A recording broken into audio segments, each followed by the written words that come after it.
सत श्री अकाल students, physical education की क्लास में तुहाडा स्वागत है। अज असी 12वीं क्लास के टॉपिक थॉर्नडाइक के सीखण के नियम बारे पढ़ांगे। इन्हां नूं पढ़न तो पहला असी जानांगे कि सीखना की है। सीखना व्यक्ति के सुभाव का कुदरती गुण है। व्यक्ति जन्म तो लैके मौत तक लगातार कुछ ना कुछ सीखता रहता है। जे ये कहना जाए कि सीखना व्यक्ति के पंगूड़े तो ही शुरू हो जाता है तो गलत नहीं होएगा। सीखण की कला ही एक ऐसी कला है जो व्यक्ति नूं पशु प्रवृत्ति तो अलग करती है। भाव सीखण की कला करके ही व्यक्ति पशुओं तो अलग जिहड़ा है वो सानूं असीं देख सकते हैं उन्हां नूं। सो सीखना विकास की पहली पौड़ी है। तो इस पहली पौड़ी का पहला डंडा व्यक्ति का परिवार होंदा है, जिथे पैर धर के जिहड़ा बच्चा है वो अपना सीखना शुरू करता है। इसे करके ही जिहड़ा है परिवार है उसनों व्यक्ति का पहला स्कूल कहा गया है, जिथे व्यक्ति अपने माता पिता कोलों नैतिक कदरां कीमतां बारे, चंगे समाजिक गुणां बारे, व्यवहारां बारे, जां कह लो कि अपने चंगे बुरे भले बारे जिहड़ा है वो सीखदा है। सो इस तरह सीखना एक ऐसी प्रक्रिया है जो व्यक्ति के जन्म तो लैके मौत तक लगातार चलती रहती है, जिसनों छोटे शब्दों जां आसान शब्दों कहना होवे तां कह सकते हाँ कि किसी क्रिया नूं करन दे तरीके बारे जानना ही सीखना है। भाव जो कोई व्यक्ति कोई काम करता है तो उसनूं करन दे साडे तरीके है जिस दे नाल उहनूं वधिया फायदा होवे जां वधिया रिजल्ट मिले जां नतीजे मिलन तां वो जिहड़ा है सीखना खवाउंदा है। भाव उसनूं करन दे जिहड़े सौखे तरीके हन जां करन दे जो जांच है वो सीखना खवाउंदा है। इस दे बारे बहुत सारे विद्वानां ने ਵੱਖ-ਵੱਖ परिभाषावां दित्तियां हन, जिन्हां विचों गेट्स के अनुसार अनुभवां राहीं व्यवहारां विच होण वाले परिवर्तनां नूं ही सीखना कहंदे हन। भाव जिहड़ा व्यक्ति कुछ सीखदा है उसके बिहेवियर विच जां कह लो कि उसके जो तजर्बे ने उन्हां विच कुछ तब्दीलियां आ जांदियां हन, जिसनूं सीखना कहा जाता है।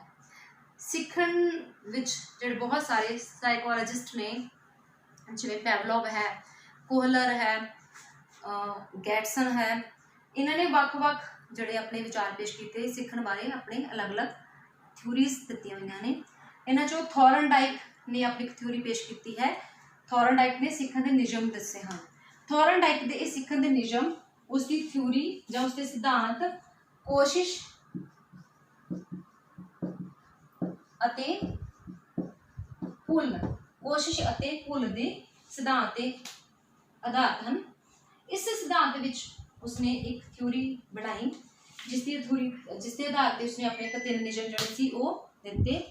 इस दे विच उसने अपने इस सिद्धांत नूं पेश करने लई एक तजर्बा किया, एक बिल्ली का तजर्बा किया। उसने एक इस तरह के पिंजरे का निर्माण किया जो कि बहुत सारे पजल्स जां कह लो कि बहुत सारे अटैचमेंट्स के नाल बंद सीगा। उसनूं खोलण दे लई एक खास प्रकार के लीवर की जिहड़ा सी उहनूं दबाउण ते ही खुलदा सी, उसका दरवाजा जिहड़ा पिंजरे का खुलदा सी। उसने अपने की कीता, उस पिंजरे विच एक भुखी बिल्ली नूं बंद कर दिता। उसके बाहर एक मच्छी का टुकड़ा रख दिता। पिंजरे के बाहर बंद पिंजरे के बाहर एक मच्छी का टुकड़ा रखा। बिल्ली क्योंकि भुखी सी वो बाहर आने तड़प रही सी, इस करके उसने दरवाजे खोलने की कोशिश की। इसलिए उस छटपटाती रही सज्जे खब्बे, कभी दरवाजे के नाल पंजे मारदी, कभी उसनूं धक्का मारदी, पर दरवाजा किसी प्रकार नाल खुल नहीं सी रहा। इन्हां कोशिशों के दौरान ही उसका पैर अचानक उस लीवर ते लगा तां दरवाजा खुल गया, जिसके नाल वो बाहर आई। उसने अपनी भुख मिटाई और शांत हो गई उसकी भुख। फिर उसने अगले दिन फिर इसी तरह किया, बिल्ली को फिर पिंजरे विच बंद कर दिता। बिल्ली फिर बाहर एक पीस रख दिता मच्छी का। बिल्ली फिर आई। बिल्ली पिंजरे नूं खोलण वास्ते जदोजहद करती रही, कोशिश करती रही, सज्जे खब्बे टक्करां मारती रही, कभी दरवाजे नूं पंजे मारे, कभी किसी तरह वो कोशिश करती, पर दरवाजा नहीं खुल रहा सीगा।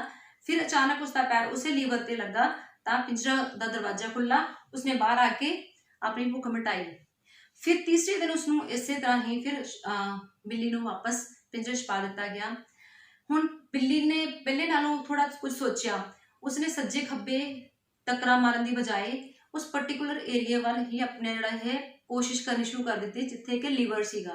और कुछ कोशिशों के बाद ही उसका पैर लीवर ते आया, जिस दे नाल दरवाजा खुल गया और उसने अपनी भुख नूं शांत कर लिया। 4 या 5 दिन बाद 6वें दिन तक की हो गया कि बिल्ली हुण ਜਦੋਂ ਵੀ ਉਸਨੂੰ ਭੁੱਖ ਲੱਗਦੀ ਜਾਂ ਪਿੰਜਰੇ ਤੋਂ ਬਾਹਰ ਆਉਣਾ ਚਾਹੁੰਦੀ ਸੀਗੀ, ਉਸਨੇ ਕਿਸੇ ਹੋਰ ਪਾਰਟਿਕੂਲਰ ਕਿਸੇ ਜਗ੍ਹਾ ਤੇ ਉਸਨੇ ਪਿੰਜਰੇ ਦੇ ਆਪਣੇ ਹੱਥ पैर ਜਾਂ कह लो कि कोशिश नहीं की, सिर्फ उसने उस प्रॉपर लीवर ਨੂੰ दबाया, दरवाजा खुल गया और वो बाहर आके अपनी उसने भुख मिटा ली। सो बार बार कोशिशें करके गलतियां करके उसने ये सीख लिया कि इस लीवर ਨੂੰ दबाने नाल ही दरवाजा खुलेगा, धक्के मारन ਜਾਂ फिर किसी भी प्रकार का जोर लगाने नाल दरवाजा नहीं खुलेगा। सो इस थ्योरी तो सानू सिद्ध हो गया कि बार बार कोशिश करके गलतियां करके बार बार कोशिश करके जिहड़ा व्यक्ति है वो सीख जाता है। जाने कि सीखण विच कल्लियां सही गल्लां ही शामिल नहीं हुंदियां, जां कह लो कि सीखण विच जरूरी नहीं कि पहली सीखते ही कामयाबी मिल जाए, गलतियां करके कोशिश करके गलतियां करके भी सीखा जा सकता है। सो इस थ्योरी जैसे सिद्धांत के अनुसार ही थॉर्नडाइक ने अपने सीखण के 3 नियम पेश किए। उसका पहला नियम सी तैयारी का नियम, जिस दे विच ये कहा गया कि जिन्नी देर तक कोई व्यक्ति कोई बच्चा या कोई खिडारी सीखने लई तैयार नहीं है, असीं उन्हों सिखा नहीं सकते।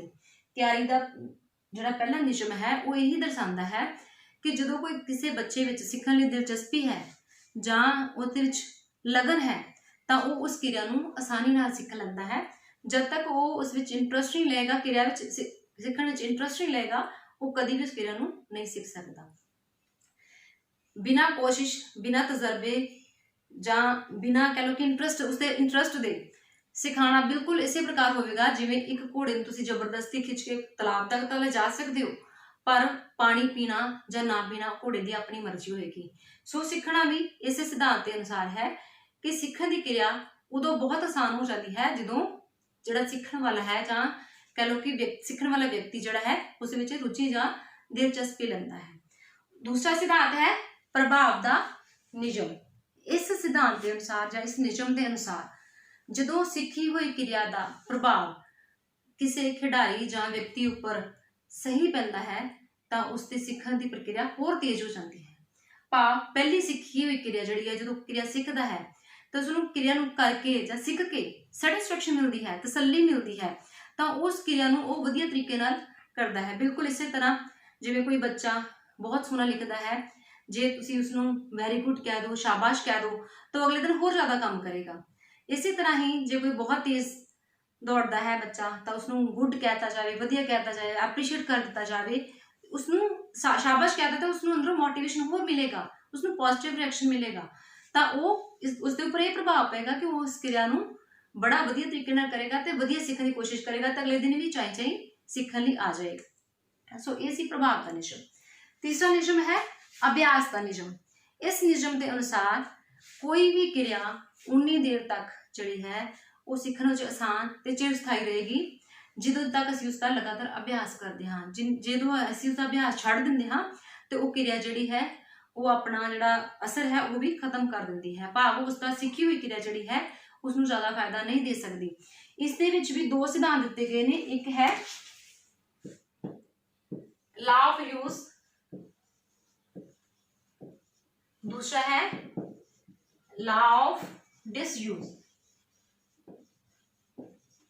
इस ला के अनुसार जो कोई क्रिया सीखी हुई क्रिया नूं असीं वार वार दोहराउंदे हाँ, उसका इस्तेमाल करते रहते हाँ जां क्रिया की दोहराई करते रहते हाँ तो वह असर चिरस्थाई होंदा है, भाव वो पक्की हो जाती है, वो साडी स्मृति विच बैठ जाती है, साडी याद विच बैठ जाती है, सानूं पक्की हो जाती है। तो लॉ ऑफ डिसयूज कहता है कि जो किसी क्रिया का अभ्यास करना छड्ड दिता जाए, उस काम नूं करना छड्ड दिता जाए तो थोड़ी देर बाद जिहड़ा वो काम है वो भुल जाता है, उसका असर जिहड़ा है वो चिरस्थाई नहीं रहिंदा। सो इस सिद्धांत के अनुसार ये जिहड़ा है सीखण की क्रिया काम करती है कि जिन्ना उस क्रिया का अभ्यास करते जावांगे वो साडी क्रिया जिहड़ी है साडी पक्की होंदी जाएगी, यानी कि उसका असर चिरस्थाई होंदा जाएगा। हुण असीं इस सिद्धांत के अनुसार जे इन्हां नूं देखीए तो पहला सी तैयारी का नियम। बिल्ली साडे उस थ्योरी च सीगा बिल्ली, जिहड़ी कि बिल्ली दे लई ड्राइव की सीगा भुख, हंगर, यानी कि बिल्ली जे वो बिल्ली तैयारी ना होंदी, खाण लई तैयारी ना होंदी, पिंजरा तो बना दिता, उसनूं बंद भी कर दिता, बाहर मच्छी भी रख दी खाण लई, पर जो इसकी खाण की इच्छा ही ना होंदी, वो तैयार ही ना होंदी, तो फिर कोशिश किवें करदी। सो इत्थे पहला सिद्धांत लागू हो गया कि बिल्ली का तैयार होना बहुत जरूरी सी, मतलब ਉਹਦਾ ਭੁੱਖੀ ਹੋਣਾ ਬਹੁਤ ਜ਼ਰੂਰੀ ਸੀਗਾ ਤਾਂ ਕਿ ਉਹ ਉਸ ਚੀਜ਼ ਵਾਸਤੇ ਜਦੋਜਹਿਦ ਕਰਦੀ। ਦੂਜਾ ਨਿਯਮ ਸੀਗਾ ਪ੍ਰਭਾਵ ਦਾ ਨਿਯਮ, ਜਿਸ ਦੇ ਵਿੱਚ ਅਗਰ ਬਿੱਲੀ ਭੁੱਖੀ ਸੀ, ਕੋਸ਼ਿਸ਼ ਕੀਤੀ ਉਹਨੇ ਬਾਹਰ ਵੀ ਆ ਗਈ ਤੇ ਬਾਹਰ ਆ ਕੇ ਉਹਨੂੰ ਕੁਝ ਮਿਲੇ ਹੀ ਨਾ ਖਾਣ ਨੂੰ, ਭਾਵ ਉਹਦੀ ਭੁੱਖ ਸ਼ਾਂਤ ਹੀ ਨਾ ਹੋਈ, ਨਾ ਹੁੰਦੀ ਹੋਈ, ਤੇ ਫਿਰ ਉਸਦਾ ਕੋਈ ਫਾਇਦਾ ਨਾ ਹੁੰਦਾ। ਇਸ ਕਰਕੇ ਉਸਦੀ ਭੁੱਖ ਸ਼ਾਂਤ ਕਰਨ ਲਈ ਸਾਨੂੰ ਉੱਥੇ ਕੁਝ ਨਾ ਕੁਝ ਰੱਖਿਆ ਹੋਣਾ ਚਾਹੀਦਾ ਸੀ, ਮਤਲਬ ਉੱਤੇ ਪ੍ਰਭਾਵ ਇਹ ਪੈਣਾ ਸੀ ਜੇ ਉਹ ਪਿੰਜਰਾ ਤੋੜ ਕੇ ਬਾਹਰ ਆ ਰਹੀ ਹੈ ਜਾਂ ਪਿੰਜਰਾ ਖੋਲ ਕੇ ਬਾਹਰ ਆ ਰਹੀ ਹੈ ਤਾਂ ਉਸਨੂੰ ਉਸਦੇ ਪ੍ਰਭਾਵ ਇਹ ਪੈਂਦਾ ਕਿ ਉਸਦੀ ਭੁੱਖ ਸ਼ਾਂਤ ਹੋ ਜਾਂਦੀ। ਸੋ ਇਹ ਸੀ ਪ੍ਰਭਾਵ ਦਾ ਨਿਯਮ। ਤੀਜਾ ਸੀ ਅਭਿਆਸ ਦਾ ਨਿਯਮ। ਜੇ ਬਿੱਲੀ ਬਾਰ-ਬਾਰ ਕੋਸ਼ਿਸ਼ ਨਾ ਕਰਦੀ, ਬਾਰ-ਬਾਰ ਅਭਿਆਸ ਨਾ ਕਰਦੀ, ਗਲਤੀਆਂ ਨਾ ਕਰਦੀ, ਕੋਸ਼ਿਸ਼ਾਂ ਨਾ ਕਰਦੀ ਤਾਂ ਪਿੰਜਰਾ ਖੁੱਲਦਾ ਹੀ ਨਾ।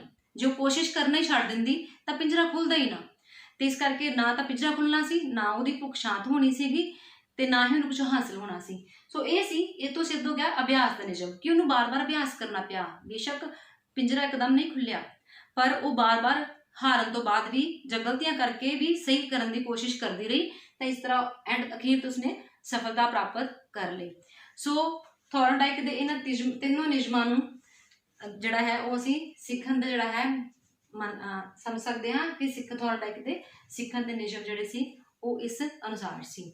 ਉਮੀਦ ਹੈ ਕਿ ਤੁਹਾਨੂੰ ਇਹ ਕਲਾਸ 'ਚ ਕੁਝ ਫਾਇਦਾ ਹੋਇਆ ਹੋਵੇਗਾ, ਤੁਹਾਨੂੰ ਇਹ ਸਮਝ ਆਇਆ ਹੋਵੇਗਾ। ਸੋ ਇਸੇ ਉਮੀਦ ਨਾਲ ਕਿ ਤੁਸੀਂ ਇਸ ਨੂੰ ਜ਼ਰੂਰ ਸੁਣੋਗੇ, ਜ਼ਰੂਰ ਯਾਦ ਕਰੋਗੇ ਤਾਂ ਕਿ ਤੁਹਾਡੇ ਐਗਜ਼ਾਮਸ ਵਧੀਆ ਹੋਣ। ਸੋ ਇਹਨਾਂ ਹੀ ਸ਼ੁਭ ਇਛਾਵਾਂ ਨਾਲ best of luck for your exams and thank you for watching. Thanks.